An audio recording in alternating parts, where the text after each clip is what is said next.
অতিথি সভাপতি সেক্রেটারি আমার কুষ্টিয়া জেলার সব ইসলামী আন্দোলন এবং ইসলামের জন্য জীবনকে বাজি রেখে জান মাল সময়কে কুরবান করে আজকে যেনারা শীতকে উপেক্ষা করে কুষ্টিয়ার দিকে সব চলে এসেছেন, উপস্থিত সকল মুসলমান ভাইগণ, সে মহান রব্বুল আলামিনের দরবারে শুকরিয়া, যিনি আমাদেরকে সহি সালামতে পর্যন্ত স্বাধীন একটা নতুন 24 সালের স্বাধীন রাষ্ট্রে পুনরায় আবার ইসলামকে পুনর্জীবিত করার জন্য সংগ্রাম করতে প্রস্তুতি নিয়ে উপস্থিত হওয়া তৌফিক দিলেন।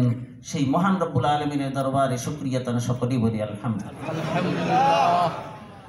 আমার সর্বস্তরের মুসলমান ভাইগণ, মরহুম পীর সাহেব থেকে শুরু করে এই শব্দটা কেন বারবার শুনি, ইয়া আইয়ুহাল্লাযীনা আমানু উদখুলু ফিস সিলমি কাফা। আল্লাহ তাআলা মুমিনদেরকে আলাদা করে বলছেন, যাদেরকে আমি ভালোবাসি, হে মুমিন বান্দাবান্দি, যদি শিক্ষিত হও, অশিক্ষিত হও, মেয়ে হও, পুরুষ হও, সর্বস্তরের মুমিন যারা, তাদেরকে বলতেছি পূর্ণাঙ্গভাবে ইসলামে প্রবেশ করো। এ কথা কার? জোরে কর।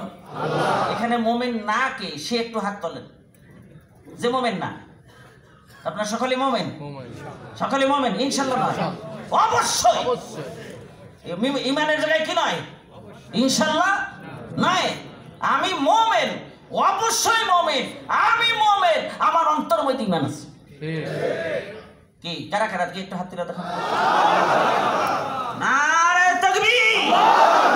আল্লাহ কবুল করে না, আমি বলি হাত নামা। এবার আপনার কাজটা হলো পূর্ণাঙ্গ কি মুসলমান হবে। পূর্ণাঙ্গ কি হবেন? মুসলমান হবেন। মুসলমান কারা কয়? মরহুম পীর সাহেব থেকে মুসলমানি বাওয়াদ গারদান নেহাদান এনানে খুদ বাদস্তে খাজাদাদান। অর্থাৎ মুসলমান হলো পূর্ণাঙ্গ আত্মসমর্পণ করা আল্লাহ এবং আল্লাহ রসুলের কাছে।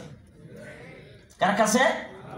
আল্লাহ রসুলের কাছে আত্মসমর্পণ করার নাম হলো মুসলমান হওয়া। এখন আল্লাহ বলতেছেন মুসলমান হও। আগামীকালকে একজন একটা অপরাধ করবে আপনার সমাজে, আপনি যত বড় নেতা হন না কেন, যত বড় প্রভাবশালী হন না কেন, চোরের হাত কাটতে পারবেন? পারবেন?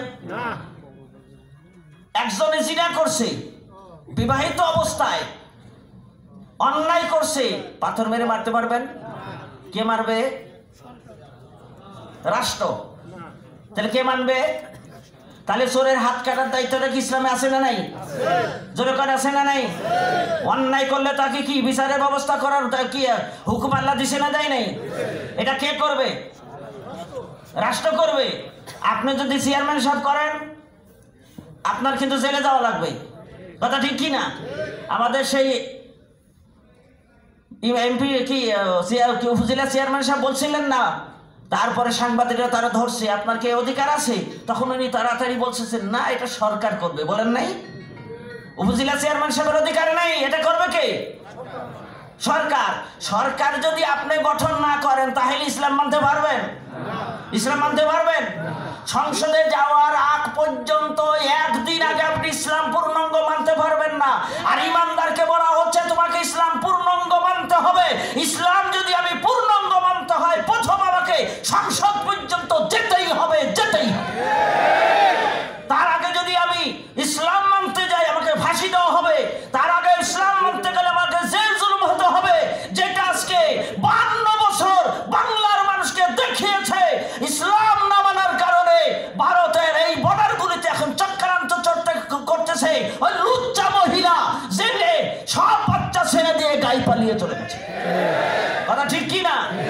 অতএব প্রত্যেককে পূর্ণাঙ্গ মুসলমান হইয়া ওয়াকাতিলুহুম হাত্তা লা তাকুনা ফিতনা, যতক্ষণ এরা ফিতনা বন্ধ না করবে, ইসলামের বিরুদ্ধে চক্রান্ত না করবে, আমি আমার যে অস্ত্র পীর সাহেব অনুমতি দেয় সেটা নিয়ে নামবো ইনশাআল্লাহ। রাজি আছেন? আল্লাহ আমাদের সকলকে কবুল করে নেন।